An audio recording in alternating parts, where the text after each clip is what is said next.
PBBM naniniwalang makakaladkad ang Pilipinas sa kasakaling sumiklab ang gyera sa China at Taiwan. Puwersa naman ng Pilipinas sa West Philippine Sea muling binomba ng China, hindi raw aatras ayon sa Pangulo. Ang kasama natin sa balitang yan si Radyoman Chanel Salazar.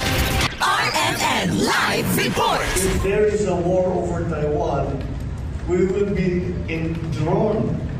Hihilain tayo sa ayaw gusto natin. Kicking and screaming. We will be thrown and dragged into the mess. Ito ang tugon ni Pangulong Ferdinand Marcos. Duterte inheritance. QRTG. Talagang papatayin ka nila. Pero huwag ka mag-alala. Hindi lang naman ikaw mamamatay eh. And before to destroy the Philippines and China the war ng America, matitigi din sila. Mas nakakatakot ang kamatayan nila kasi sasabog sa kanila ang nuclear atomic bomb. Mas ang bituka nila maghihiwalay.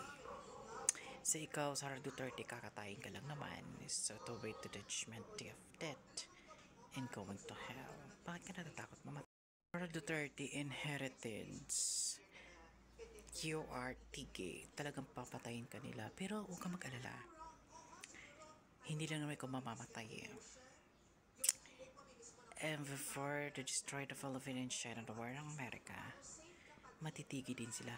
Mas nakakatakot ang kamatayan nila kasi sasabog sa kanila ang nuclear atomic bomb. Mas ang bituka nila maghihiwalay. Sa ikaw, Sara Duterte, kakatayin ka lang naman. So to wait to the judgment day of death and going to hell. Bakit ka natatakot mamatay?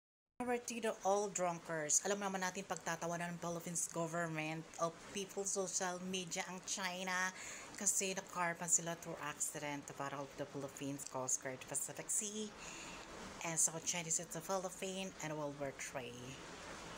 Diba?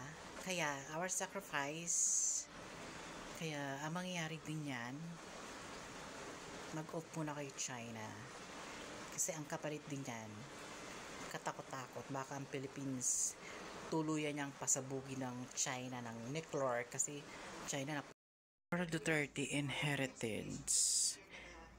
QRTG. Talagang papatayin ka nila. Pero huwag ka mag-alala. Hindi lang naman ikaw mamamatay eh. And before to destroy the Philippines and China the war ng America, matitigi din sila. Mas nakakatakot ang kamatayan nila kasi sasabog sa kanila ang nuclear atomic bomb. Mas ang bituka nila maghihiwalay. Sa ikaw, Sara Duterte, kakatayin ka lang naman. So to wait to the judgment day of death and going to hell. Bakit ka natatakot mamatay?